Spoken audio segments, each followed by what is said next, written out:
keeping still beside the light. I know you're gonna come around and stand by me, but I'm tired of standing while the world's dissolving. Close my eyes, close my eyes, close my eyes, and it's almost alright. If you can understand, then come in close and hold me tighter. In my mind, in my mind, in my mind, I wanna choose the right, but you know it's hard enough to breathe. The photograph. Welcome to the 2-Month Review, the weekly podcast brought to you by Open Letter and 3%, in which we take one giant book, break it down bit by bit, section by section, talk about it, analyze it, have fun, make jokes. I'm Chad Post from Open Letter Books, joined as always by Brian Wood, author of Joytime Killbox. Hi, Chad. You sounded really uncomfortable with make jokes, like you were choking on your own It's like, I don't, words. not funny anymore. There's no funny left. We've talked about it like a long time ago, and it's even like more true than ever that there's just no room for parody anymore. Like what? Like No.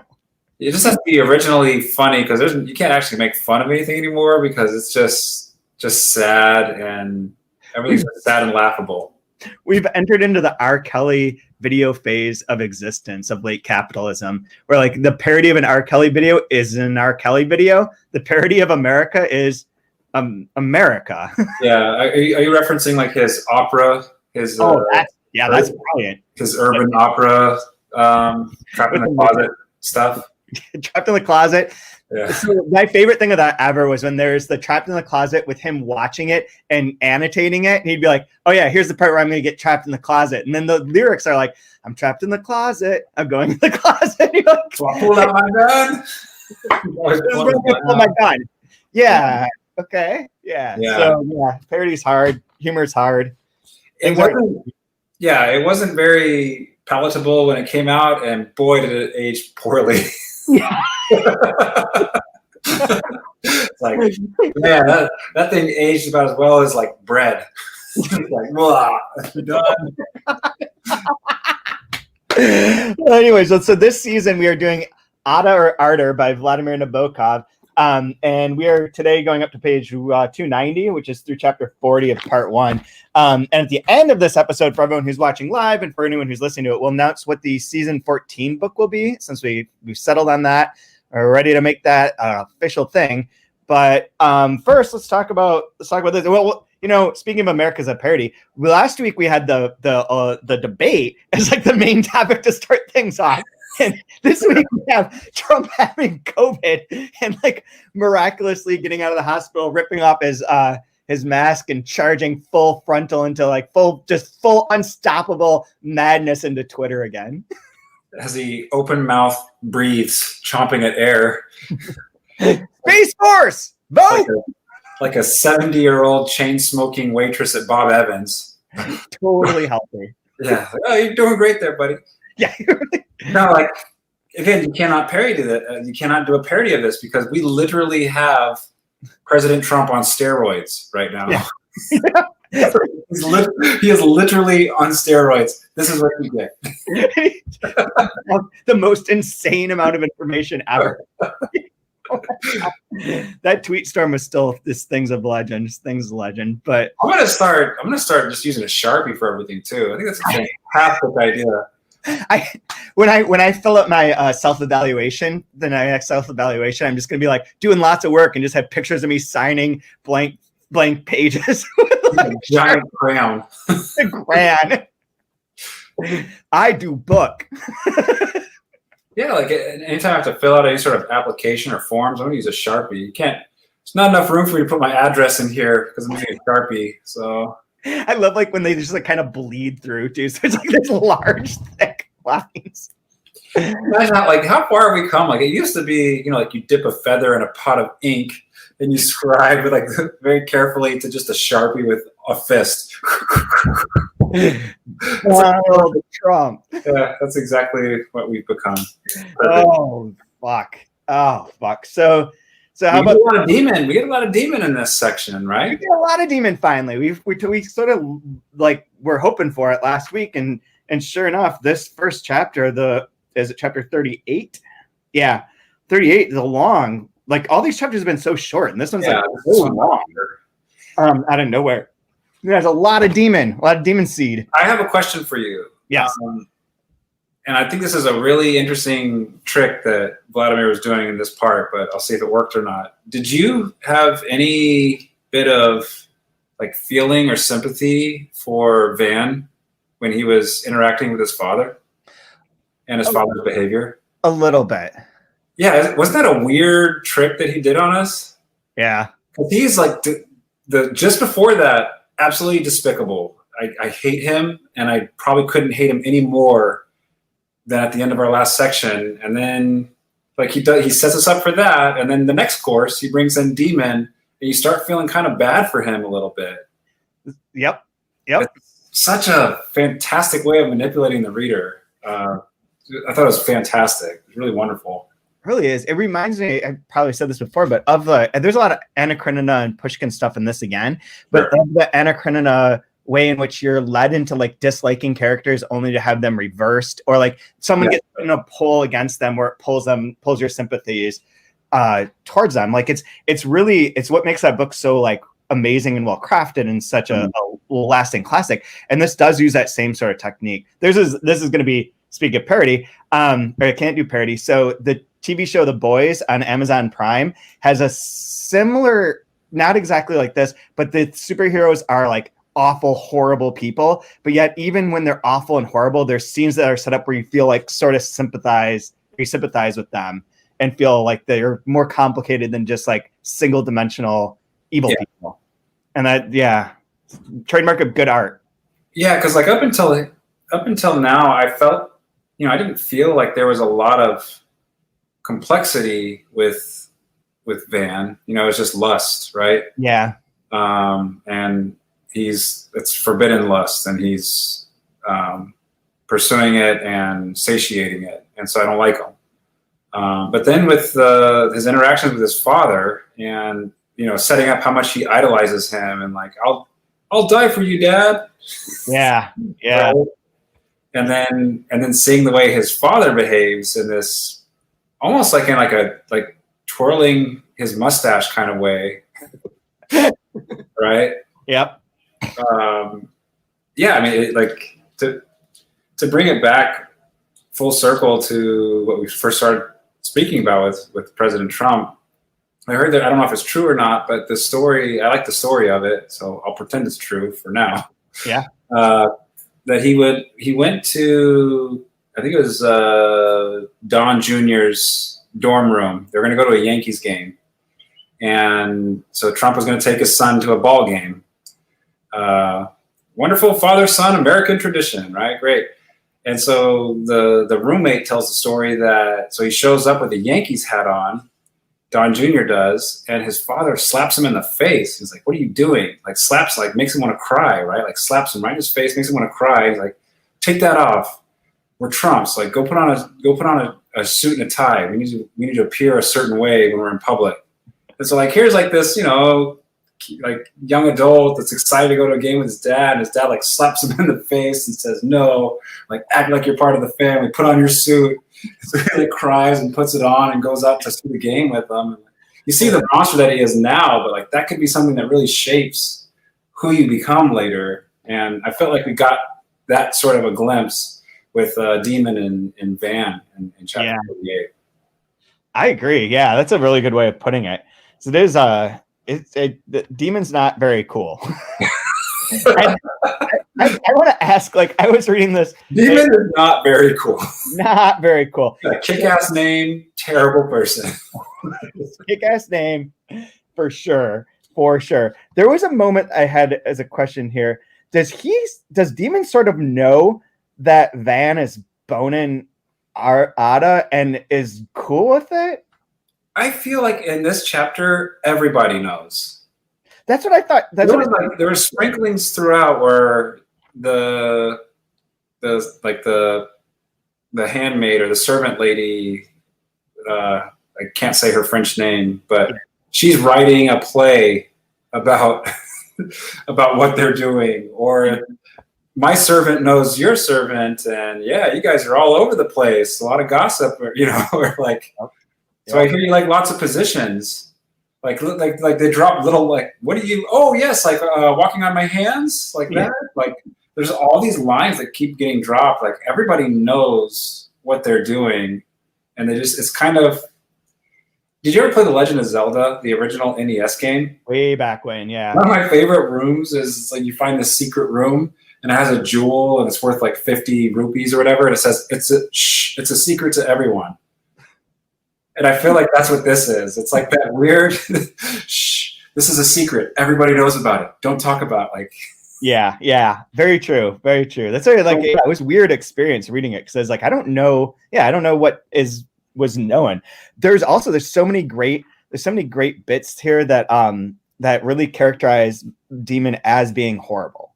So but before we go to that part, I think the reason why it's a secret everybody knows about and nobody talks about it is probably because it's the same thing that the parents had done and perhaps the grandparents had done. It's like this, like it's the sin of the father and it's the sin of the grandfather. Like it's the same. And so they know it's happening. And so they kind of maybe ignore it or like make jokes and puns about it. Yeah. And then the people that don't have the power to do anything about it can make plays about it and gossip about it and find ways to put it into the world and talk about it, but not actually address it head on. Right. It's clearly a problem and it's clearly not being addressed. Yes. Yes. It's like the cycle is unbroken. Yeah. And that's cool. Yeah. This is like where Nabokov becomes like a Riverdale writer. Yeah. Like I thought, like the one I think just so we're actually using literary references and not, you know, just shooting from the hip the entire time. On 249 was the example I first kind of noticed. Let's not bother about their private jokes, said Marina to Demon.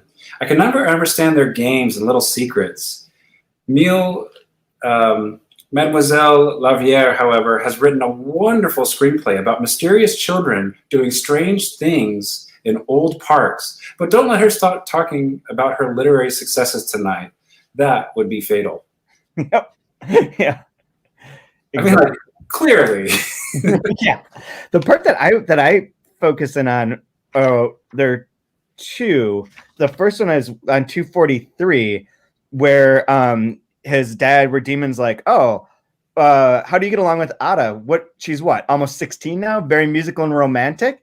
And he says, we are close friends, said Van, who had carefully prepared his answer to a question he had expected to come in one form or another.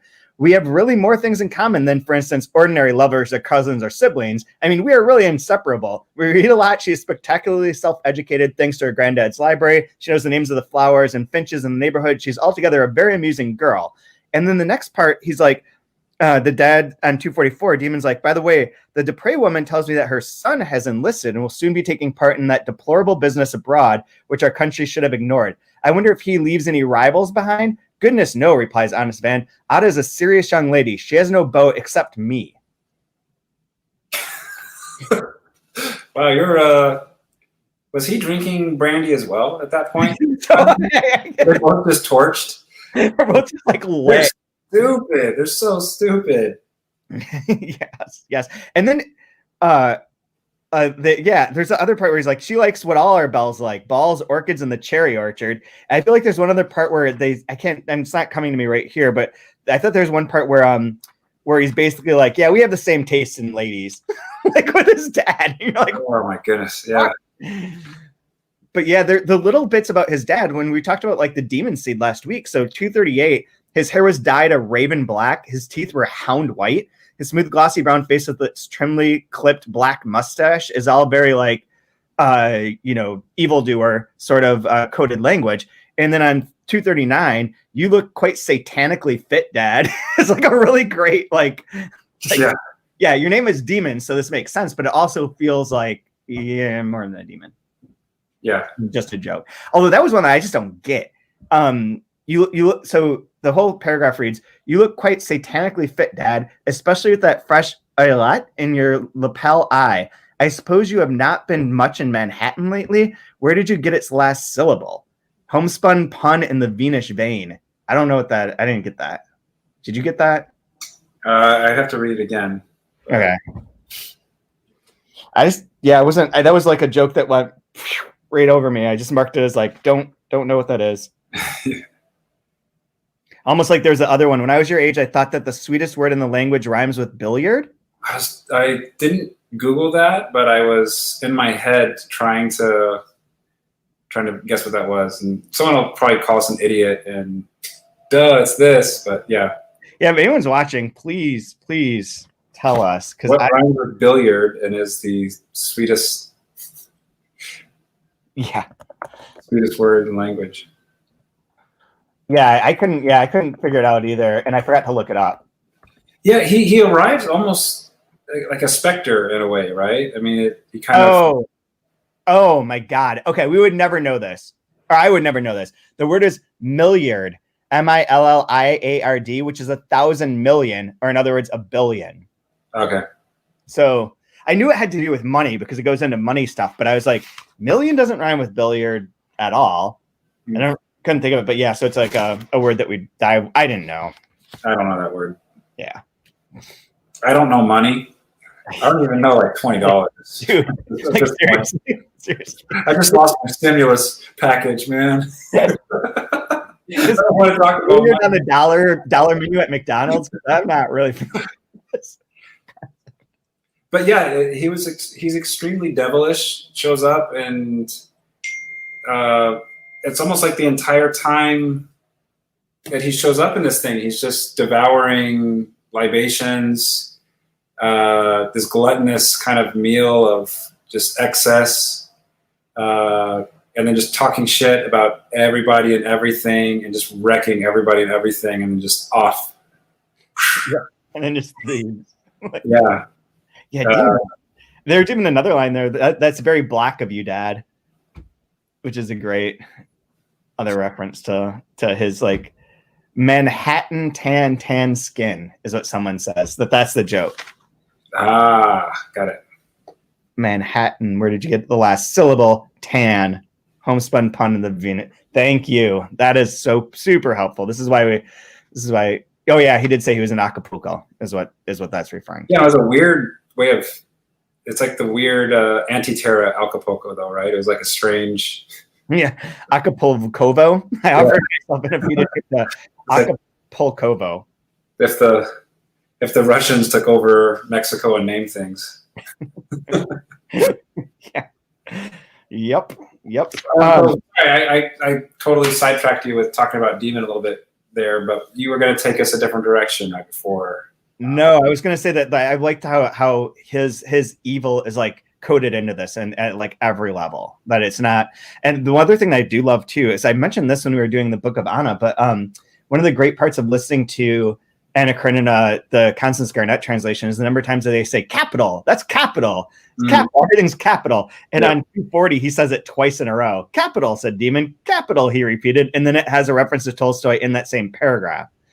And references Demon preferred Walter Scott to Dickens and did not think highly of Russian novelists. But it's a fun. I do have two, based on someone said last week about the idea that that Marina is the mother of both Van and Ada. Yeah, there's one line that might hint at this. There's a couple lines. Okay, you had some others.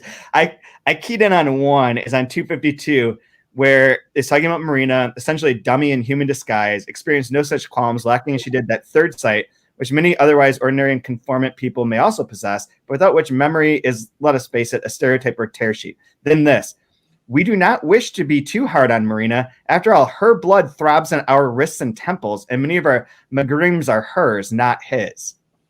And if Van's writing that, then it's sort of saying her blood is inside me. Yes. What ones did you find? If we just go slightly before that on page 250, he drops just a small little nugget of when their affair their tryst was taking place at the very bottom. 16 years had elapsed from the end of Marina's 3-year affair with Demon. So if we know the ages of her just turning 16, and Ada turning 16, him being 2 years older, and there's one more year behind that, that puts, if there is a pregnancy, right there perfectly, right before she gets married. Yep. So he drops that little nugget. And there's a little sneakier one that I really liked on 243. So there's this in the just about a third of the way down. It starts with Van began Demon, but stopped as he begun and stopped a number of times before in the course of the last years. Someday it would have to be said, but this was not the right moment. Oh yeah. And it ends at the last sentence on that. Well, let us have the cognac as planned, unless you are a filius aquae, which is a son of water. Right. The joke meaning like you like water, but it's also meaning like, we'll do that unless you think aqua is your mom. Right. Right. He is not. Right now it's set up that he is not a son of water. So there's a little. That's so interesting. That's a neat little breadcrumb, I think, right? Yeah. So I don't think unless this had come up last week, I don't think I would have paid attention to any of those. Maybe not. Well, I might have done the Filius Aqua one. Filius, I don't know Latin. I'm sorry. Yeah. Aqua, that one might have jumped out at me, especially with it beginning with that dramatic van, and then someday would have to be said, but this isn't the right time. And then that little kind of joke about unless you're going to drink water, right? Because and this also has a note at the end that gives you the translation as well on that, right? Between that, again, the timeline of when they were dating and why it would say that so specifically that way. Mm-hmm. The one I may not have picked up on was the same blood. I know that's like very overtly there. I just would have taken that as being something more, maybe, metaphorical, not necessarily literal, but I would read it more as literal given these pieces of evidence and, really being attuned to it after last week. Yeah, exactly. Yeah. It get your radar up, I suppose. But this is how about their family dinner? Yeah. One family dinner. Yeah, pretty. Well, first, it helps that he gets tanked before dinner even starts. As you do. Yeah. No, but again, they're very keen on everything. Because is it Demon that picks up on the smoke smell right away? Because you had mentioned that before, right? Because we ended last episode, we ended with the smell. She comes back with the smell of smoke. Yeah, her unknown lover was a heavy smoker. Yeah, and then there's cigarettes that are going around at the dinner, and she goes to take one, and they had mentioned that, Dan will get really pissed if this happens, or, I do it sometimes, it's fine. And he's like, you already smell like smoke, or, there's a mention of her smelling like smoke again, so it's... Yes. So that line too is really that interchange is great. You know quite well, said Marina, that your father disapproves of your smoking at table. Oh, it's all right, murmured Demon. I had Dan in view, explained Marina heavily. He's very prissy on that score. It's like, by the way, don't tell her that you're her dad. Fucking moron. That's on page 260. Yep. Yeah, and they actually use the word alibi. Oh, yeah. Right? I don't know what Albania is. It's a type of cigarette, apparently. But, again, with the wordplay and the jokes, they accidentally call it I think I'll take an alibi. I think Van says that, right? Yeah, he says, I think I'll take an alibi. Marina, Albany, myself. Please note, everybody, said Ada, how voulu that slip was. I like a smoke when I go mushrooming, but when I'm back, this horrid tease insists I smell of some romantic Turk or Albanian met in the woods. Well, said Demon, Van's quite right to look after your morals. Holy cow. This chapter's bonkers, man. It really is. I had so much stuff underlined in here. Yeah, I had a really good time. It was fun read. This one was fun to read. Sure. And so I wonder what this war is supposed to be too, because it sounds like a World War I, but we're again before any of that in time, so time, place don't mean anything. Yeah, time is weird in this book. Yeah. Because we talked about it last week with like sugar beverages, like Coke and stuff, and then I mentioned bikinis, and then films, like film productions and stuff. Like, other films. Yeah. How are these people getting here from Hollywood to this place too? Yeah. Like, yeah, it's all. There's a lot of mystery there, but yeah, it references the war, which will come up again in a second. It's Vietnam. Yeah, it's Nam. Definitely Nam. Shouldn't have been there, and Nabokov's writing this in this 1969, 1970. Yeah. Vietnam. Like whatever. Like is what it is. I like impossible, my dear. They're all in heaven or on Terra.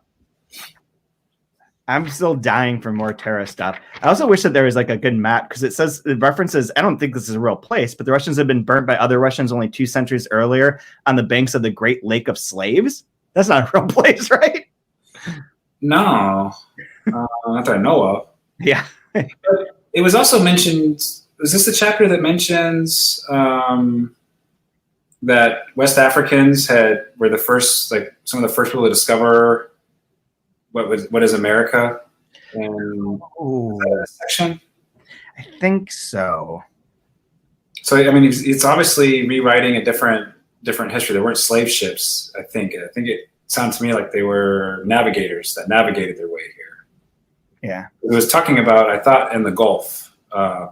Maybe when talking about, I can't remember exactly, but I can't either. But I think me too. The kind of part of the world building of Anti-Terra. Yeah. But yeah, this one mentioned a few places. Like I'm afraid you'll go to Terra and come back a better person. Or there's that mention, and then she kind of chides him or makes fun of him a little bit that he believes in it.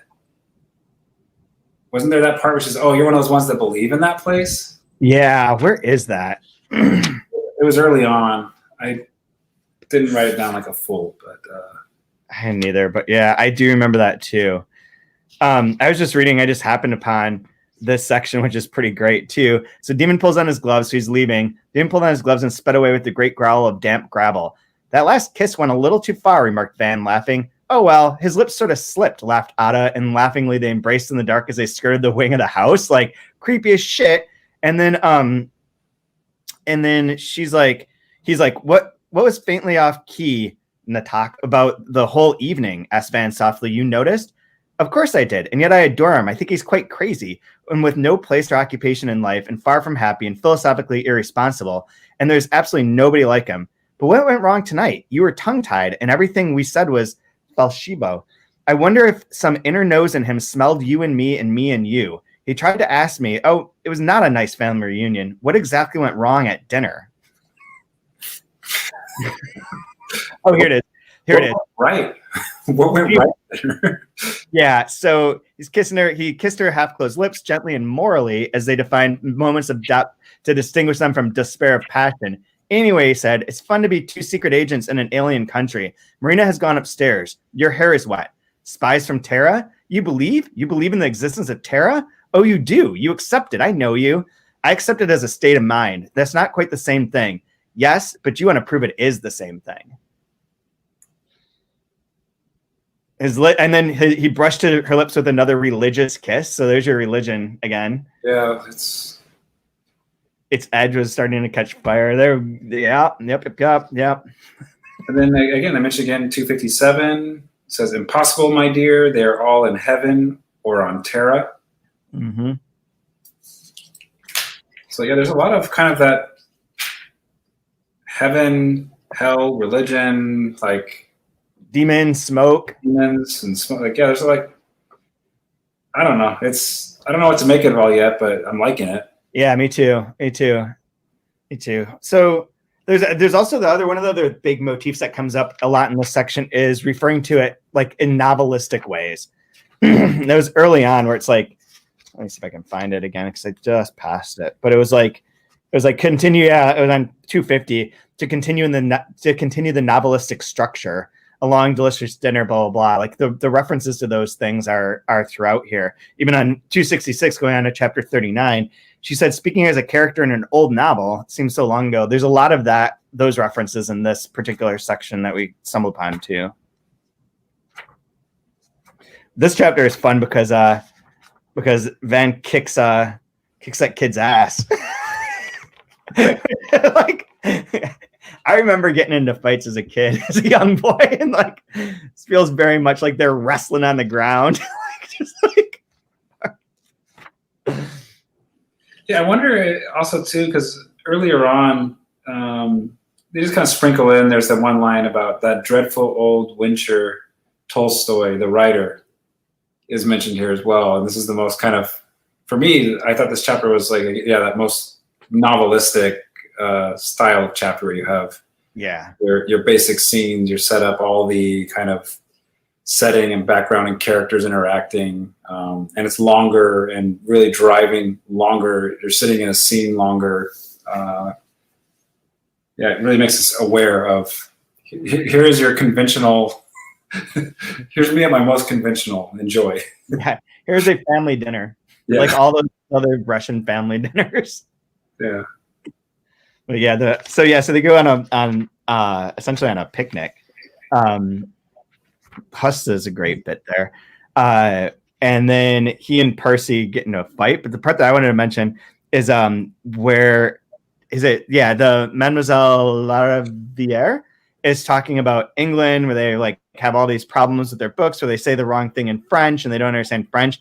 And then Decourt interjected, Van, but what about such atrocious bloomers and French translations from the English, as for example? And I love the idea that like errors are bloomers.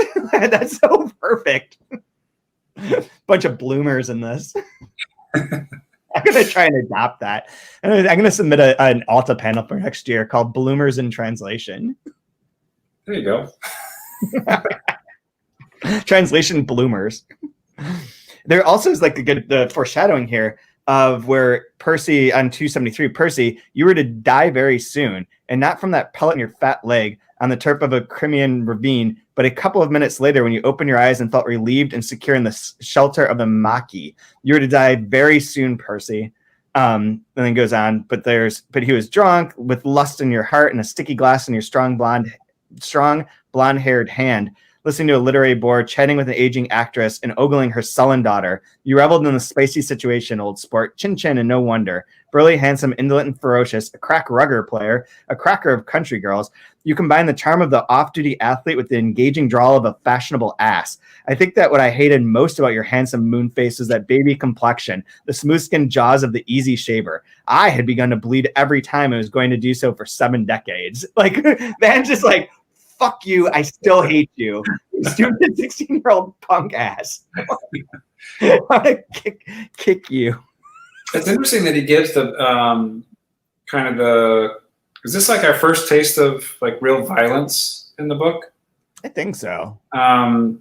Because we had talked about long before kind of like Chekhov's gun, right? Yep. And then there's another reference to Chekhov in this chapter. Cherry Orchard. And then he talks about I would die for my dad's honor. And then he mentions also about I may not be good with swords, but I'm a good shot with a pistol.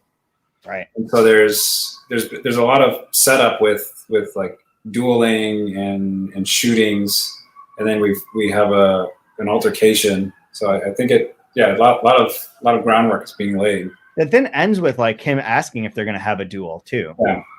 Like they're being like, so we're going to finish this off. Yeah, and I imagine that my favorite part of their fight though isn't the beginning part, which is kind of funny because it seems very like sloppy boy fighting, but the part where after Van's walking away and he runs up from behind and jumps on him and Van just like flips him over and crushes him. It's like, yeah, take that. Percy or Perry or whatever your name is. Percy. That's a great name for like I want to punch you in your blonde face. Percy. What is it? It's Percy. It's got the long last name too. Dupre. Yeah, Percy Dupre. Yeah. Is he a count? Is he your voice like Count Percy Dupre? Yeah. That's ridiculous. Yeah, I don't know if I'll read into it or not, but we also get Van suffers his first injury as well, right? His first kind of setback with the knee injury that he gets. Yeah. From the scuffle. And so I don't know if that's meaningful in any way or if it'll pay off in some way, but we see, like a kind of being embarrassed. So I feel like he's kind of embarrassed with his father in having to interact with him and Ada at the same time. And then the jealousy boils over, the fight, and then the injury. So really curious to see what happens with those plot points. I felt sympathy for him in this part too. So talking about how it goes back and forth, or like the last pull, he's like so creepy with Lucette and so like just not okay. So gross. Yeah. And then this time I feel sort of sympathy for him in this section, the dad section for sure. But then in here, because Percy does seem like a prick and tries to like take him from behind. Like, that's not cool. Like, you can't, if you're going to fight, you fight face to face. You don't jump someone from the back. Right. And then like, he's embarrassed about it to Ada as well. And sort of like that embarrassing, like, I don't know if you got into fights as a kid, but I remember being at a family reunion and getting in a fight with some distant family members over like whatever, something stupid. And like, just, you're so embarrassed afterwards. You're like, why did I do that? Like, what was I doing? And like with her, he wants her like to be like, it's okay, man. You stood up for my honor in some way. And so she finally like sort of does, like, she smiles at him, I believe. And it says that he, that then it's okay. I can't find it. And again, but even that backfires on him, right? Because of the letter. So let's go to the letter. So so he says to her, he writes in her thing, I don't wish to see him. So Ada's reading a book. He wants to tell Van wants to tell her something. So he writes in her book, I don't wish to see him again. It's serious. Tell M not to receive him or I leave. No answer required. And then there's the next letter. So there's the Percy to Pray one where he sends a letter being like, a couple of days I leave, blah, blah, blah. Page 23 for listeners, yeah. And then he gets the letter in his breast pocket that's basically like, God damn it, where is it? That before he goes down to dinner, where it says, can you find it? I'm lost for a second here. Basically, it's like, I don't want to keep the secret. I found this in my pocket. She read it, yes, but where is the actual words that it says? But it's basically, my assumption was that it's indicating that Ada has someone else. Is it the one that's addressed to your V? Yeah. Well, no. 287. The novelistic theme of written communications has now really gotten to its stride. When Van went up to his room, he noticed, with a shock of grim premonition, a slip of paper sticking out of the heart pocket of his dinner jacket. Penciled in a large hand, with the contour of every letter deliberately whiffled and rippled, was the anonymous injunction, "One must not burn you." Only a French-speaking person would use that word for dupe. Among the servants, 15 at least were of French extraction, descendants of immigrants who had settled in America after England had annexed their beautiful and unfortunate country in 1815. To interview them would be absurd. To interview them all, torture the males, rape the females. That's an interesting way to think of interviewing someone. Would be, of course, absurd and degrading. But I assume that one must not dupe you is a reference to that. I was taking it as that Ada's got someone else. And that they know that, but they don't want to lie to him or trick him, but he's being tricked or deceived by her. Yeah. But we end with that as a cliffhanger, essentially. Yeah, she notices something's the matter with him. She's, hey, what's up? And he says, your obedient servant at the very end of it, right? Yeah. And this chapter has a lot of it was not the sly demon smile of remembered or promised ardor, but the exquisite human glow of happiness and helplessness. and that passage is funny too, because it's one of the ones where it becomes very meta, where they let me see. They stood brow to brow, brown to white, black to black. He supporting her elbows, she playing her limp, light fingers over his collarbone, and how he laddered, he said, the dark aroma of her hair blending with the crushed lily stalks, Turkish cigarettes, and the lassitude that comes from lass. No, don't, she said. I must wash, quick. Ada must wash. But for yet another immortal moment, they stood embraced in the hushed avenue, enjoying, as they had never enjoyed before, the happy forever feeling at the end of a never-ending fairy tales. That's a beautiful passage, Van. I shall cry all night. Late interpolation. Where it's another one of those, like, Ada's, like, inserting in there. Yeah. But like this section ended up with a lot of that, like, novelistic thing. Or yeah. And I really feel like we're kind of at the... We had talked about how he comes back and he can't regain that first summer that he had. And in this one, she even mentions that, you know, she's 16 now, and this was like the age that my grandma divorced, or my divorces. Like, I gotta grow up and get ready to die. I'm 16, so you know, it's like. But the idea that like this will be our last picnic. Like we're not kids anymore. We're like I'm an adult now. And so I think it's also like, again, that kind of that change that never, I don't know, he's writing about like recapturing this past, and it's totally slipping away. It's gone. You're never having this again. Yeah. And you can really feel that with, you know, how, you know, the burning passion of the moment, the light, the whatever. It tries to get back into that more innocent way of describing it that we had read earlier, and less of that kind of vulgar way that we had the episode before. It shifted tone back into more of that kind of like glowing, like golden hour way of describing the setting and the pictures. Yeah, absolutely. Yeah, it's interesting. They'll leave us off with like a bit of a cliffhanger of sorts. And apparently, like, Pedro's coming back from California. Doing Pedro things, filming this Accursed Children movie. Accursed Children. I'm waiting to see how that one plays out. I know. Me too. It'll be great. If we ever get to see the Accursed Children movie or part of the shooting screenplay or parts of it, well, one of the games we'll have to play this season is to write the trailer voiceover for the movie The Accursed Children. Yes, absolutely. And each one has to start with "in a world." In a world where cousins are actually brother and sister. Hey. Demon days of summer. Yeah. Holy shit. So this is the last. Next week we're gonna finish part 1 and move into part 2. Which I'm very excited for, because I'm curious, knowing that his obsession with like structure and with like and with different shifts of point of view, like even in the Defense, I remember that book is sort of set up as like going in one direction and then taking like a really wicked like left turn, as if we were like designed to move like a chess piece, like the knight. And a lot of the books seem to do that. And I'm curious with something this ambitious and this large, if like these next parts are going to be how they're going to interact with the first part. If they're going to like be different and and you know, have a different tone, have a different like focus. I want to see what they're going to be like.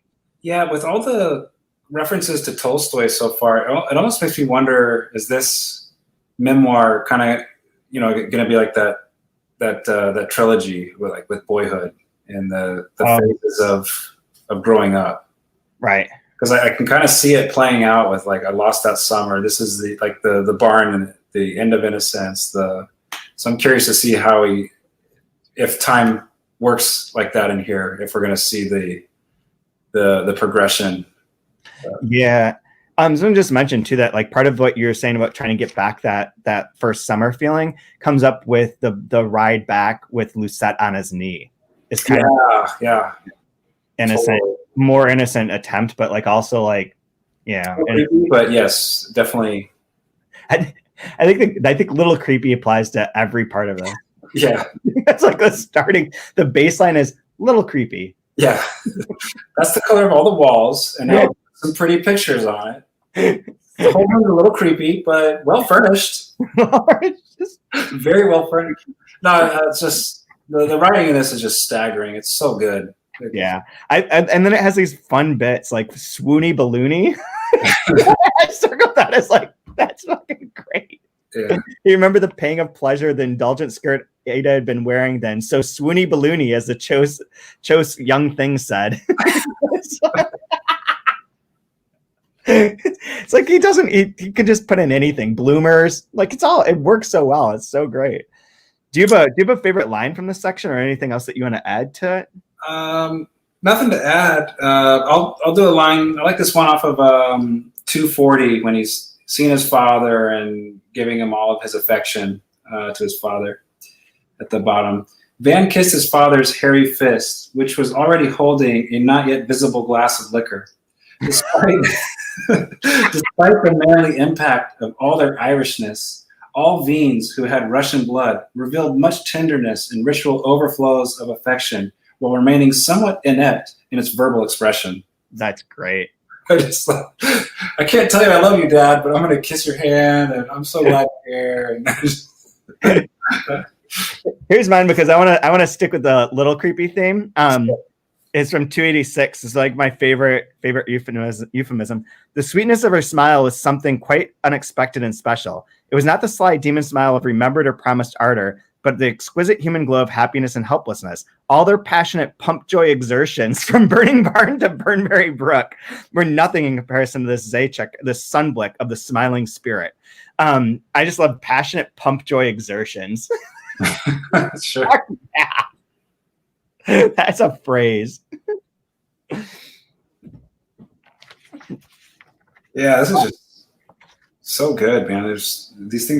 The lines are just so heavy and coiled with just weighted, fantastic word choices. Yeah. Yes, very much. Well, so for next week, we're going to be going through the rest of part 1 and then the first 2 chapters of part 2. So up to page 346. And then what I teased online and at the beginning of this is that this season will wrap up on November 17th, like essentially the week before Thanksgiving, I think, like around there, as if Thanksgiving's a thing anymore, whatever. But then what we want to do next as the next book after this is to go from someone who is kind of wrote the Great American Novel to a Great American Novelist for once, and have us read J.R. by William Gaddis, which is being reissued by New York Review Books later this month in October. You can order it from them, from your local bookstore, from wherever. And there are lots of different editions of this, because there is like the Penguin edition was the main one that I think a lot of people know, the Penguin Classics version, which uses certain page numbers that match the hardcover. And then there's a Delkey version that I think matches that as well. And I believe the New York Review of Books one is a different page system. So no matter what book you have, I have all of them. So I'm going to find a way to like map out which sections we're doing so that they all match. But there are various versions available. The new one from New York Review of Books has an introduction by Joy Williams to it. So that'll be pretty cool. But JR is one of my favorite books of all time, but it's been like almost 20 years since I read it. It's like all in dialogue. It's incredibly funny. Right now, I know everyone hates Amazon, but on Amazon, this the listing for JR for the NYRB version, 2 things of note. One, it is 1.89 pounds, which is what is it getting me into? That's a good number. And right now, it is the bestseller rank of number 631 in the lawyers and criminals humor category. Oh wow! It is, and you haven't read it before, which no, is I'm not. You really have to, because I think you're gonna love this book, because it's the way that Gaddis creates voices that are distinctive and are unmarked throughout most of the text. How he handles that is absolutely fascinating from like a craft perspective. And it's a big, crazy book about money and stocks and children and schooling and society. And it's a romp, and it's also just a gigantic, ambitious novel. I started reading Frolic of His Own, the only Gaddis book I haven't finished, the other day. It's also printed in like type that is so small it's like an assault on your eyes. But it's another law one that's very funny, and it's super amazing. Awesome. it was the first time that in a while I was reading, I was just like laughing out loud hysterically. So they are the NYRB edition. That would be the best one to get. If you have one of the other ones, because a lot of people do, I'll match up the page count when I finally get this so that we can follow along with whatever you have. But that'll be season 14. We'll start it in like December and probably run until like February. Sounds like a perfect winter book It's an 800-page book. Bunker in and read something long and hard. Sounds good. Yeah. Well, it snows and everyone dies of COVID. Perfect. I'm not afraid of it anymore. All you have to do is just beat it. All you have to do is just ride a helicopter to your own private hospital and you're fine. Totally. I mean, like, I'm ready to do that. I'm ready to go. Okay, man. Thanks. It's good to talk to you. The photograph is always new, but I seen that same headline and I got to dance to keep from crying. My head is tired, my eyes are weak, my heart is saying that I can't speak. I know you're gonna come